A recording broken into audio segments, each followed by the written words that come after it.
नमस्ते सभी को। आइए आज गीता के अध्याय 5वें और श्लोक 15 से शुरू करते हैं। संबंध: जब भगवान किसी के कर्तव्य, कर्म और कर्म फल संयोग की रचना नहीं करते तो फिर वे किसी के कर्मों के फल भागी कैसे हो सकते हैं। इस बात को आगे के श्लोक में स्पष्ट करते हैं।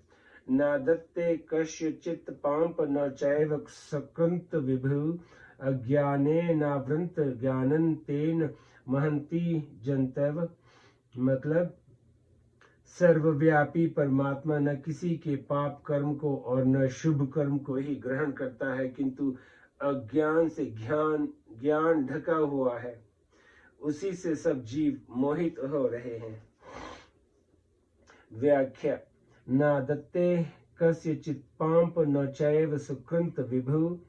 पूर्व श्लोक में जिसको प्रभु पद से कहा गया है, उसी परमात्मा को यहाँ विभु पद से कहा गया है।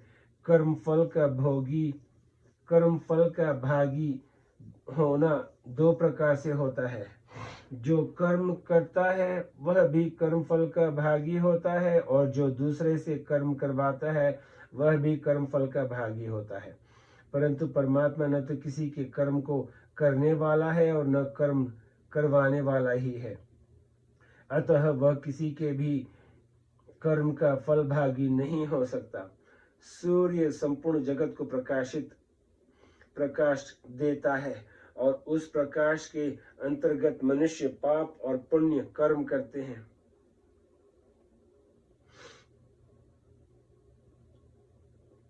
परंतु उन कर्मों से सूर्य का कृष्ण मात्र भी संबंध नहीं है। इसी प्रकार परमात्मा तत्व से प्रकृति सत्ता पाती है, अर्थात संपूर्ण संसार सत्ता पाता है। उसी की सत्ता पाकर प्रकृति और उसका कार्य संसार शरीर आदि क्रियाएं करते हैं। उन शरीर आदि से होने वाले पाप पुण्यों का परमात्मा तत्व से कृष्ण मात्र भी संबंध नहीं है, कारण कि भगवान ने मनुष्य मात्र को स्वतंत्रता दे रखी है। अतः मनुष्य उन कर्मों का फल भागी अपने को भी मान सकता है और भगवान को भी मान सकता है, अर्थात संपूर्ण कर्म और कर्म फलों को भगवान के अर्पण भी कर सकता है। जो भगवान की दी हुई स्वतंत्रता का दुरुपयोग करके कर्मों का कर्ता और भोक्ता अपने को मान लेता है, वह बंधन में पड़ जाता है। उसके कर्म और कर्म फल को भगवान ग्रहण नहीं करते, परंतु जो मनुष्य उस स्वतंत्रता का सदुपयोग करके कर्म और कर्म फल भगवान के अर्पण करता है, वह मुक्त हो जाता है। उसके कर्म और कर्म फल को भगवान ग्रहण करते हैं। जैसे 7वें अध्याय के 25वें श्लोक में सर्वस्य पद से और 26वें श्लोक में कृष्णन पद से सामान्य मनुष्यों की बात कही गई है, ऐसे ही यहाँ कस्यचित् पद से अपने को कर्ता और भोक्ता मानकर कर्म करने वाले सामान्य मनुष्यों की बात कही गई है, न कि भक्तों की। कारण कि भावग्राही होने से भगवान भक्तों के द्वारा अर्पण किए हुए पत्र पुष्प आदि पदार्थों को और संपूर्ण कर्मों को ग्रहण करते हैं। गीता: अज्ञानेनावृत ज्ञानम का मतलब, स्वरूप का ज्ञान सभी मनुष्यों में स्वतः सिद्ध है, किंतु अज्ञान के द्वारा यह ज्ञान ढका हुआ है। उस अज्ञान के कारण जीव मूर्ता को प्राप्त हो रहे हैं।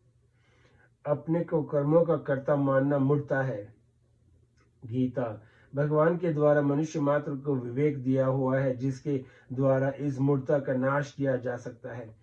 इसीलिए इस अध्याय के 8वें श्लोक में कहा गया है कि सांख्य योगी कभी भी अपने को किसी कर्म का कर्ता न माने, और 13वें श्लोक में कहा गया है कि संपूर्ण कर्मों के कर्तापन को विवेक पूर्वक मन से छोड़ दे।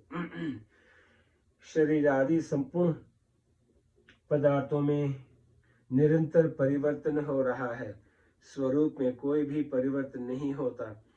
स्वरूप से अपरिवर्तनशील होने पर भी अपने को परिवर्तनशील पदार्थों से एक मान लेना अज्ञान है। शरीर आदि सब पदार्थ बदल रहे हैं, ऐसा जिसे अनुभव है वह स्वयं कभी नहीं बदलता, इसीलिए स्वयं के बदलने का अनुभव किसी को नहीं होता। अतः मैं बदलने वाला नहीं हूँ। इस प्रकार परिवर्तनशील पदार्थों से अपनी असंगता का अनुभव कर लेने से अज्ञान मिट जाता है और तत्व ज्ञान स्वतः प्रकाशित हो जाता है। कारण कि प्रकृति के कार्य से अपना संबंध मानते रहने से ही तत्व ज्ञान ढका रहता है। अज्ञान शब्द में जो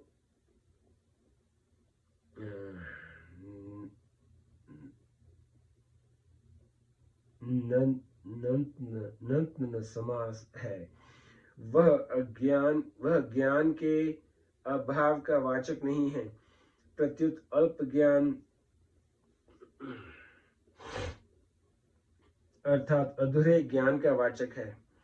कारण कि ज्ञान का अभाव कभी होता ही नहीं, चाहे उसका अनुभव हो या न हो। इसीलिए अधूरे ज्ञान को ही अज्ञान कहा जाता है। इंद्रियों का और बुद्धि का ज्ञान ही अधूरा ज्ञान है।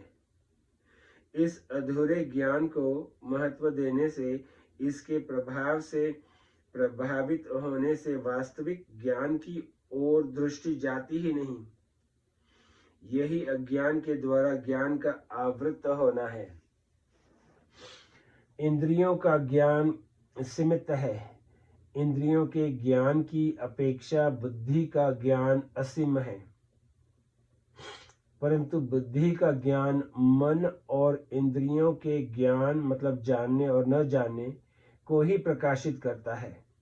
अर्थात बुद्धि अपने विषय पदार्थों को ही प्रकाशित करती है। बुद्धि जिस प्रकृति का कार्य है और जिस बुद्धि का कारण प्रकृति है, उस प्रकृति को बुद्धि प्रकाशित नहीं करती।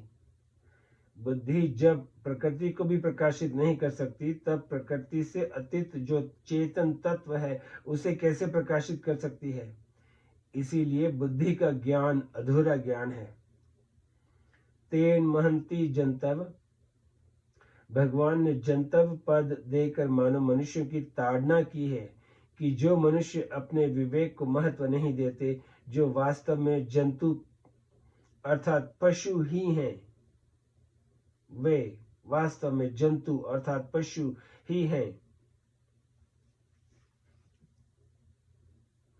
आहार निद्र भय मैथुनानि समानि चैतानि नृणा पशूनाम, ज्ञान नराणा मध्यिको विशेषो अज्ञानेन हीना पशुभिः समाना चाणक्य नीति।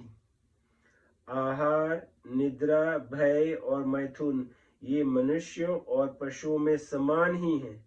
मनुष्यों में विशेषता यही है कि उनमें विवेक रहता है। विवेक से शून्य मनुष्य तो पशु के समान है,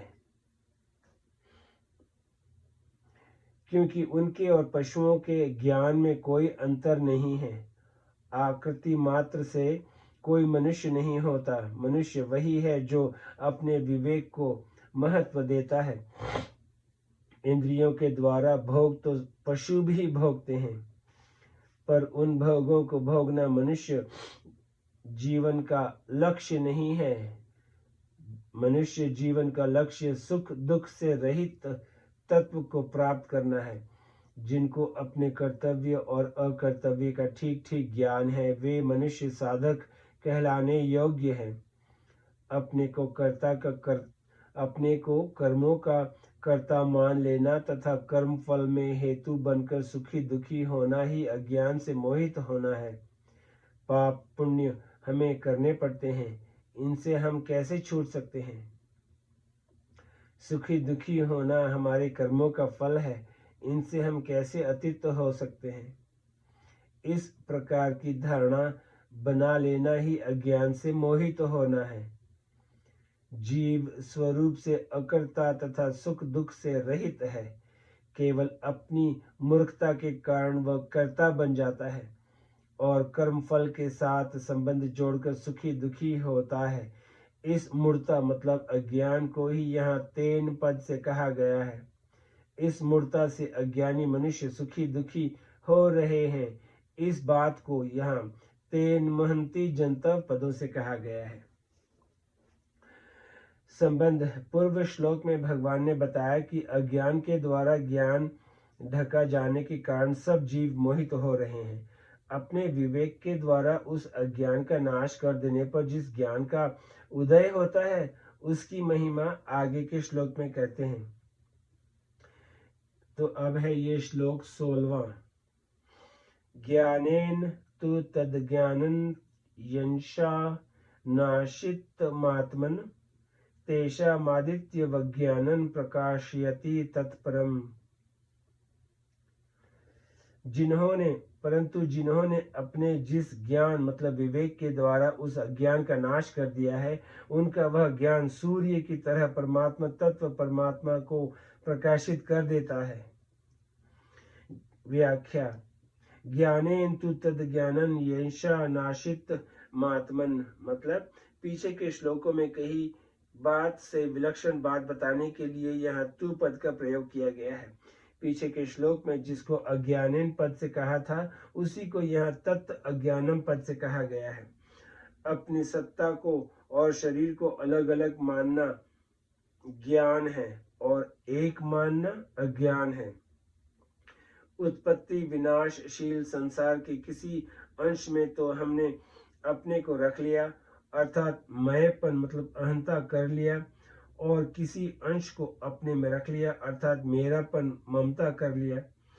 अपनी सत्ता का तो निरंतर अनुभव होता है और मैं मेरापन बदलता हुआ प्रत्यक्ष दिखता है। जैसे पहले मैं बालक था और खिलौने आदि मेरे थे, अब मैं युवा या वृद्ध हूँ और स्त्री पुत्र धन मकान आदि मेरे हैं। इस प्रकार मैं मेरेपन के परिवर्तन का ज्ञान हमें है, पर अपनी सत्ता के परिवर्तन का ज्ञान हमें नहीं है। यह ज्ञान अर्थात विवेक है। मैं मेरेपन को जड़ के साथ न मिलाकर साधक अपने विवेक को महत्व दे कि मैं मेरापन जिसे मिलाता हूँ वह सब बदलता है, परंतु मैं मेरा कहलाने वाला मैं मतलब मेरी सत्ता वही रहता हूँ। जड़ का बदलना और अभाव तो समझ में आता है, पर स्वयं का बदलना और अभाव किसी को समझ में नहीं आता, क्योंकि स्वयं में किंचित भी परिवर्तन और अभाव कभी होता ही नहीं। इस विवेक के द्वारा मैं मेरेपन का त्याग कर दे कि शरीर मैं नहीं और बदलने वाली वस्तु मेरी नहीं, यही विवेक के द्वारा अज्ञान का नाश करना है। परिवर्तनशील के साथ अपरिवर्तनशील का संबंध ज्ञान अज्ञान से अर्थात विवेक को महत्व न देने से है।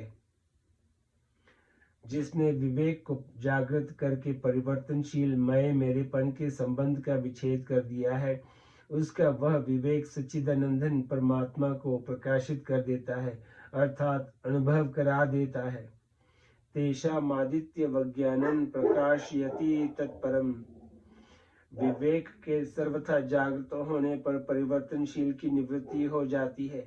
परिवर्तनशील की निवृत्ति होने पर अपने स्वरूप का स्वच्छ बोध हो जाता है, जिसके होते ही सर्वत्र परिपूर्ण परमात्मा तत्व प्रकाशित हो जाता है अर्थात उसके साथ अभिन्नता का अनुभव हो जाता है। यह परम पद परमात्मा तत्व के लिए प्रत्युक्त हुआ है दूसरे अध्याय के 59वें श्लोक में तथा 13वें अध्याय के 34वें श्लोक में भी परमात्मा तत्व के लिए परम पद आया है। प्रकाशयति पद का तात्पर्य है कि सूर्य का उदय होने पर नई वस्तु का निर्माण नहीं होता, प्रत्युत अंधकार से ढके जाने के कारण जो वस्तु दिखाई नहीं दे रही थी वो दिखने लग जाती है। इसी प्रकार परमात्मा तत्व स्वतः सिद्ध है, पर अज्ञान के कारण उसका अनुभव नहीं हो रहा था। विवेक के द्वारा अज्ञान मिटते ही उस स्वतः सिद्ध परमात्मा तत्व का अनुभव होने लग जाता है। अब श्लोक 17 से शुरू करते हैं। संबंध है जिस स्थिति में सर्वत्र परिपूर्ण परमात्मा तत्व का अनुभव हो जाता है, उस स्थिति की प्राप्ति के लिए आगे के श्लोक में साधन बताते हैं। तद बुद्धयस्तदात्मानस्तनिष्ठास्त तत्परायणा गच्छन्त पुनरावृत्ति ज्ञान निर्धुत कल्मषा। मतलब जिनकी बुद्धि तदाकार हो रही है, जिनका मन तदाकार हो रहा है, जिनकी स्थिति परमात्मा तत्व में है, ऐसे परमात्मा परायण साधक ज्ञान के द्वारा पाप रहित होकर पुनरावृत्ति परम गति को प्राप्त होते हैं। व्याख्या। परमात्मा तत्व का अनुभव करने के लिए दो प्रकार के साधन हैं। एक तो विवेक के द्वारा असत्य का त्याग करने पर सत्य में स्वरूप स्थिति स्वतः हो जाती है, और दूसरा सत्य का चिंतन करते करते सत्य की प्राप्ति हो जाती है। चिंतन से सत्य की ही प्राप्ति होती है, असत्य की प्राप्ति कर्मों से होती है, चिंतन से नहीं। उत्पत्ति विनाशशील वस्तु कर्म से मिलती है और नित्य परिपूर्ण तत्व चिंतन से मिलता है। चिंतन से परमात्मा कैसे प्राप्त होते हैं, इसकी विधि इस श्लोक में बताते हैं। तद बुद्धय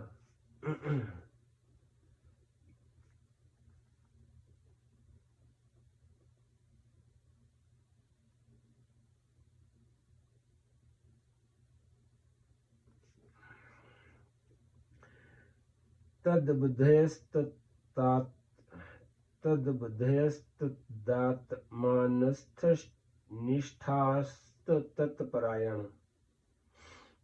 तद्बुद्धय निश्चय करने वाली वृत्ति का नाम बुद्धि है।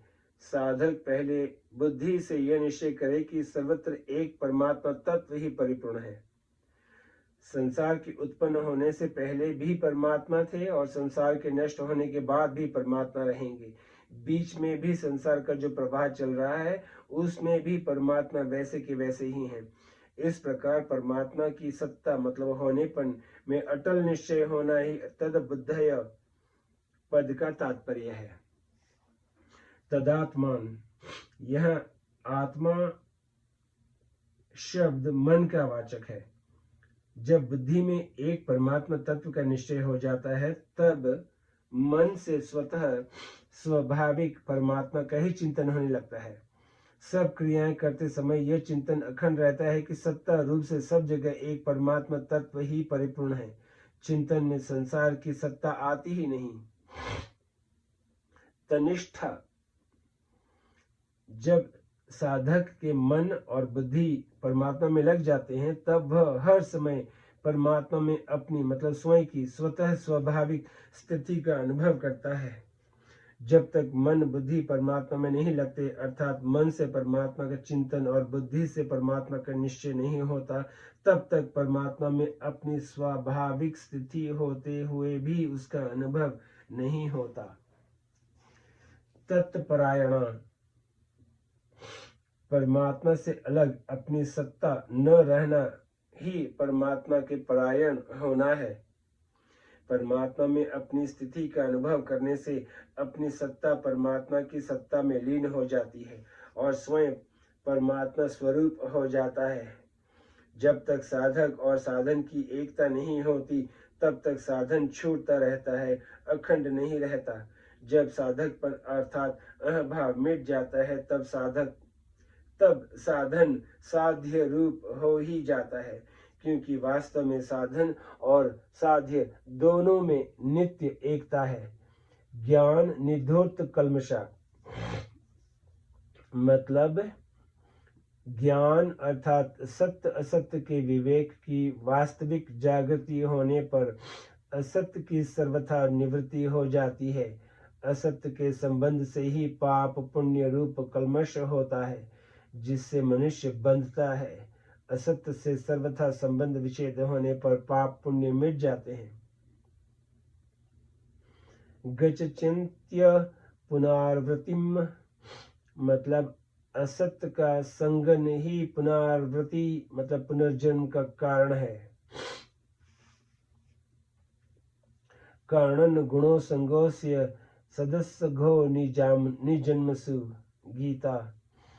असत्य का संगन सर्वथा मिटने पर पुनरावृत्ति का प्रश्न ही पैदा नहीं होता। जो वस्तु एक देश होती है उसी का ज्ञान, उसी का आना जाना होता है। जो वस्तु सर्वत्र परिपूर्ण है वह कहाँ से आए और कहाँ जाए। परमात्मा संपूर्ण देश काल वस्तु परिस्थिति आदि में एक रस परिपूर्ण रहते हैं, उनका कहीं आना जाना नहीं होता। इसीलिए जो महापुरुष परमात्मा स्वरूप ही हो जाते हैं उनका भी कहीं आना जाना नहीं होता। श्रुति कहती है न तस्य प्राणा उत्क्रामन्ति ब्रह्मवसन ब्रह्माप्यति। बृहदारण्यक। उसके प्राणों का उत्क्रमण नहीं होता, वह ब्रह्मा ही होकर ब्रह्मा को ही प्राप्त होता है। न तस्य प्राणा उत्क्रामन्ति ब्रह्मा वसन ब्रह्माप्यति।